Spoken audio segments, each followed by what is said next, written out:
আপনারা দেখছেন জি live news. প্রায় 6 কেজি গাঁজাসহ গ্রেপ্তার 3 জন।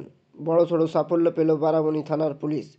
গোপন সূত্রে খবর পেয়ে প্রায় 6 কেজি গাঁজাসহ 3 জনকে গ্রেপ্তার করল বারাবণী থানার পুলিশ। জানা যায়, গোপন সূত্রে খবর পেয়ে গোরান্ডি অজয় নদী ঘাট যেতে বিন্দুডি মোড়ের কাছে নলা ঝাড়খণ্ড দিক থেকে আসা একটি পালসার মোটরসাইকেলে 3 জন ব্যক্তিকে দাঁড় করিয়ে তল্লাশি চালানো হয়। তল্লাশির সময় তাদের ব্যাগ থেকে প্রায় 6 কেজি গাঁজা উদ্ধার হয়। ধৃত 3 ব্যক্তির নাম অভয় বাউরি, গণেশ রায় ও গণেশ রায়। ঝাড়খণ্ডের নলা থানার বাসিন্দা বলে জানা যায়। তবে এত গাঁজা কোথায় নিয়ে যাওয়া হচ্ছিল তার তদন্ত করছে পুলিশ। পুলিশ সূত্রে জানা যায়, গাঁজার পরিমাণ প্রায় 5 কেজি 800 গ্রাম। ধৃতদের আজ আসানসোল আদালতে তোলা হয়। 3 জনকে 7 দিনের পুলিশি হেফাজতে দেওয়া হয়েছে।